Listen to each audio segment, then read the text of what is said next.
تو موسیٰ علیہ السلام نے فرعون کے بارے میں بد دعا کی تھی, بہت پہلے کوشش کی ہدایت پر آ جائے. اللہ نے کہا اے موسیٰ نرم لہجے میں بات کرنا.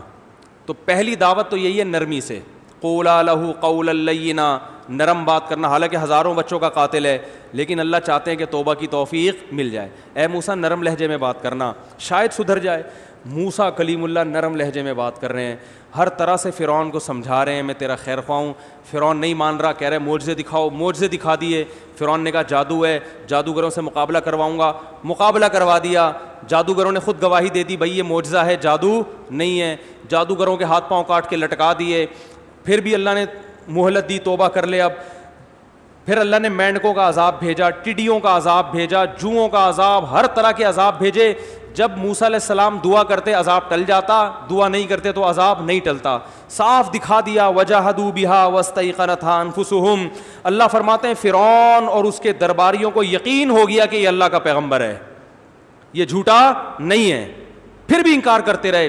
بالآخر جب ظلم انتہا ہوئی ہے نا, تو پھر موسیٰ علیہ السلام نے بد دعا کی ہے, اور ہارون علیہ السلام نے بھی ہاتھ اٹھائے, اے اللہ اب فرعون کو تباہ کر دے, اور پہلا دعا میں تجھ سے یہ مانگتا ہوں کہ اس کو اس سے ہدایت کی توفیق سلب کر لے. ربنا اطمس علی اموالہم واشدد علی قلوبہم. اے اللہ اس کے دل پہ مہر لگا دے, اس کو ایمان کی توفیق نہ ملے. ایسا نہ ہو کہ اتنی بدماشیاں کی ہیں اس نے, اب جب اس کی ہلاکت کا وقت آیا اور ہمارا وقت آیا کہ ہمیں ظلم سے نجات ملے, پتہ چلا یہ کلمہ پڑھ کے کیا ہو گیا, مسلمان. اور اللہ کا قاعدہ ہے کہ جب کوئی کلمہ پڑھ کے مسلمان ہو گیا 99 سال میں بھی, تو اللہ پچھلا سب کیا کر دیتے ہیں, معاف. اے اللہ اب کلمہ پڑھنے تیرا اصول تو چینج نہیں ہو سکتا, کلمہ پڑھے گا تو نے تو معاف کرنا ہی کرنا ہے. میں یہ تو نہیں کہتا کہ اپنا اصول چینج کر لے, یہ تو نے کرنا نہیں ہے. موت سے پہلے جو توبہ کرے گا تو نے معاف کرنا ہے, یہ تو تیرا لگا بندہ اصول ہے, یہ اصول تو تیرا چینج نہیں ہو سکتا. اب میں یہ تو نہیں کہہ سکتا کہ فرعون کے حق میں یہ اصول چینج کر لے, نہ, یہ تو تیرا اصول ہے کہ مرنے سے پہلے جو توبہ کرے گا وہ توبہ قبول ہوگی, بشرطے کہ بالکل حالت نزع کی کیفیت میں نہ ہو. تو اب میں تجھ سے ایک دعا مانگ رہا ہوں, اب تو اس سے کلمے کی توفیق سلب کر لے, اس کے دل پر ایسی اسٹیمپ لگا دے کہ اس کلمے کے علاوہ سب کچھ اس کی زبان سے نکلے, کلمہ نہ نکلے, اس کو ایمان کی توفیق نہ ملے. تو بتاؤ موسیٰ علیہ السلام یہ جو دعا مانگ رہے ہیں, تو کیا موسیٰ علیہ السلام ظالم تھے؟ ہیں بھائی, کیا موسیٰ علیہ السلام چاہتے تھے کہ فرعون زبردستی جہنم میں جائے؟ وہ کسی کو جلتا ہوا دیکھ کے خوش ہونا چاہتے تھے؟ اگر آپ موسیٰ علیہ السلام کے بارے میں ایسے بدگمان ہو تو پھر یہ ایمان خطرے میں ہے نا. پیغمبر ہر لحاظ سے کامل ہوتا ہے, پیغمبر میں کوئی فالٹ بولو نہیں ہوتا. یہی موسیٰ علیہ السلام ہے جو اتنے مظالم سہنے کے باوجود فرعون کی ہدایت کی کوشش میں لگے رہے کہ اب آ جائے, اب آ جائے, اب آ جائے. وہ ہزاروں بچوں کے قتل کو بھی بھولنے کے لیے تیار تھے, ہزاروں لاکھوں عورتوں کی عزتیں لوٹی گئیں اس کے لیے بھی تیار تھے, معاف کر دیں گے, لیکن فرعون تیار نہیں تھا. اب جب آخری وقت ہے, ظلم حد سے بڑھ گیا ہے, تو موسیٰ علیہ السلام دعا مانگ رہے ہیں اللہ اس کے دل پہ مہر لگا دے, جب تک یہ دردناک عذاب نہ دیکھے اس وقت تک اس کو ایمان کی توفیق نہ ملے, کیونکہ جب عذاب دیکھے گا تو ایمان لانے سے فائدہ نہیں ہوگا. یہ اللہ کا اٹل فیصلہ ہے, عذاب دیکھنے کے بعد ایمان قبول نہیں ہے. اللہ نے کیا فرمایا, اجیبت دعوتکما, اے موسیٰ اور ہارون تم دونوں کی دعا میں نے قبول کر لی ہے. اب فرعون پر کوئی نصیحت اثر نہیں کرے گی, اب میں اس کو ایمان لانے ہی نہیں دوں گا. تو یہ بھی ایک آپشن ہے بھائی, یہ بھی ایک انداز ہے, سمجھ رہے ہو نا. تو اسلام میں بیلنس ہے. بعض لوگ اس طرف ہو جاتے ہیں, بعض اتنے سخت دل ہو جاتے ہیں کہ وہ کہتے ہیں پہلی دفعہ میں ہی ڈنڈا لے کے چڑھ جاؤ. وہ مولانا طارق جمیل صاحب اگر کسی حاکم سے ملنے جا رہے ہیں تو اس پر بھی اعتراض کہ علماء تو حکومت کے پاس نہیں جاتے تھے, وہ موسیٰ علیہ السلام تو فرعون جیسے ظالم کے پاس گئے ہیں, تو مولانا طارق جمیل صاحب وزیر اعظم کے پاس نہیں جا سکتے. تو ایک طرف غلو ہو جاتا ہے, اور بعض دفعہ دوسری طرف غلو ہو جاتا ہے. اتنے میٹھے بن جاتے ہیں کہ ایک آدمی ظلم کر رہا ہے تو بددعا کرنے کو بھی حرام کہتے ہیں کہ نا نا نا نا نا, اور کوشش کرتے ہیں لیلۃ القدر میں مروا کے اس کو کہاں بھیجیں, جنت میں بھیجیں. لیلۃ القدر میں مرا جنت میں جائے گا, لیلۃ القدر میں مرا جنت میں جائے گا. او بھائی یہ جنت میں چلا گیا تو ان ہزاروں لوگ جو ہے نا ان پہ ترس کھاؤ. تو موسیٰ علیہ السلام فرعون سے دشمنی نہیں تھی, اپنی قوم سے محبت تھی.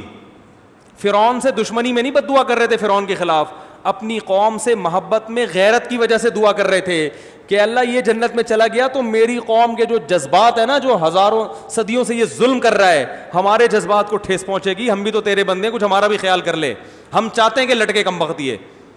تو یہ بھی غیرت ہوتی ہے بھائی. نہیں آ رہی سمجھ میں تو جیسے چل رہے ہو ویسے ہی چلو. میں بار بار کہتا ہوں اگر میری باتیں سمجھ میں نہیں آ رہی تو جیسے چل رہے ہیں جس اسٹائل سے, اسی اسٹائل کی اسپیڈ اور بڑھا دیں پھر, ٹھیک ہے, اسپیڈ اور بڑھا دیں. اللہ سمجھنے کی توفیق عطا فرمائے. بیلنس رہنا چاہیے, یہ اسٹائل بھی ہے تو وہ والا اسٹائل بھی ہے, تو دونوں ہیں. نبی کے پاس بھی یہ دونوں طریقے تھے. آپ نے بد دعائیں بھی کی ہیں.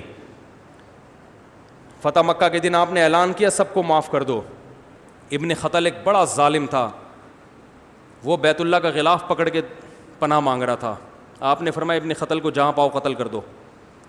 لوگوں نے کہا وہ تو بیت اللہ کے غلاف پڑا, فرمایا وہیں اڑا دو اس کی گردن. یہ بھی ہے. نہیں آ رہی سمجھ میں.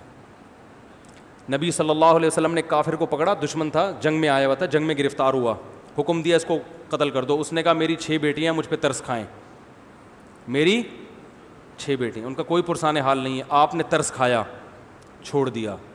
یہ نبی کا جمال ہے. غیر مسلموں جو اس وقت کے غیر مسلم تھے نا بڑے سخت تھے, نہیں بس مارنا, بیٹیاں تیری ہیں ہماری تھوڑی ہیں, کوئی بات نہیں کسی کی بھی ہیں تو انسان نا. اور باپ چاہے کافر ہو بیٹیوں کے لیے تو بہرحال خیر خواہ ہوتا ہے نا. تو اتنا بڑا مجرم تھا وہ, اس کے قتل کا فیصلہ ہو چکا, لیکن اللہ کے نبی نے 6 بیٹیوں کا جب اس نے واسطہ دیا تو آپ نے کیا کر دیا, معاف کر دیا. یہ صفت رحمت ہے نبی کی, رحمت للعالمین.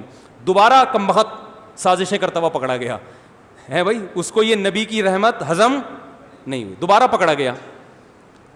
آپ نے پھر دیکھا بھائی تو, ہم نے تجھے معاف کیا تھا, تجھ پہ رحم کیا تھا, اور تو پھر ہمارے خلاف سازشیں کر رہا ہے. آپ نے حکم دیا گردن اڑا دو. اس نے پھر کہا میری 6 بیٹی ہیں, آپ نے فرمایا اڑا دو. یہ نبی کی کیا ہے سیاست. نہیں آ رہی بات. پھر آپ نے فرمایا لا یلدغ المؤمن من جوہر مرتین, مومن کو ایک سوراخ سے 2 دفعہ ڈسا نہیں جا سکتا. اگر ہم نے پھر چھوڑ دیا, یہ کہیں گے یہ مومن تو بڑے بیوقوف ہوتے ہیں, ان 2 آنسو بہاؤ ترس کھا جاتے ہیں. یہ بھائی تجھے خود اپنی بیٹیوں کا خیال نہیں ہے. تو اب بھی سوال پیدا ہوتا ہے بیٹیاں تو یتیم ہو گئی نا, تو بھائی پہلے اپنے لوگوں کو تو یتیم ہونے سے بچاؤ. اگر اس کو چھوڑ دیا تو ہمارے بندے مارتا رہے گا, تو یہ ان کی بیٹیاں کسی کی بیٹیاں نہیں ہیں کیا؟ ہم تیری بیٹیوں کا خیال کریں, اپنی بیٹیوں کا خیال کریں. تو یہ ہے بیلنس جو آج مارکیٹ میں کیا چل رہا ہے, شارٹ. رحم دل ہوں گے تو کتوں پہ کے خلاف میرا بیان, میں نے کتوں کے خلاف بیان کیا, تو جو رحم دل لوگ ہیں ان کو یہ کہہ رہے ہیں یار کتوں کو مارنے کا حکم دے رہے, توبہ توبہ استغفر اللہ. کتوں پہ ترس آنا شروع ہو گیا, اور سخت دل بنتے ہیں تو اتنے کہ ماشاءاللہ وہ کتے لوگوں کو کاٹ رہے ہیں, ان لوگوں پہ ترس. 2 مرغیاں ہماری لے گئے, مفتی صاحب پہ ترس, اور وہی زیادہ انڈے دیا کرتی تھیں. آپ کہیں آپ کو کیسے پتا چلا؟ جب مرغیاں شارٹ ہوئی ہیں تو انڈوں کی تعداد میں غیر معمولی کمی آئی ہے, اور لوگوں کو کاٹ رہے ہیں, پاگل ہو رہے ہیں. کتے کا پتہ تھوڑی ہوتا ہے بعض دفعہ کہ پاگل ہے کہ نہیں ہے, یہ تو کتوں کو ہی پتا ہوتا ہے کہ بھائی یہ پاگل ہے یا نہیں ہے. تو کتا ہی ٹریس کر کے بتا سکتا ہے کہ یہ پاگل ہے اور کتنا ہے. تو عجیب حساب ہے یار, کتوں کو قتل کرنے کا ہم نے حکم دیا کہ MC والوں کو چاہیے ان کو ماریں, تو اس پہ ترس آ رہا ہے کہ کتوں کو تو اسلام نے حکم دیا کہ پانی پلاؤ ان کو. ایک طرف اتنے رحم دل اور سخت دلی اتنی ہے کہ وہ کتے لوگوں کو کاٹ رہے ہیں, بائکوں والے ٹکرا کے گر رہے ہیں, ان کی ہڈیاں ٹوٹ رہی ہیں, ان بائکوں والوں پہ ترس نہیں ہے. یہ ہے. تو اسلام معتدل چیز مذہب ہے, وہ اعتدال سکھاتا ہے. اللہ سمجھنے کی عمل کی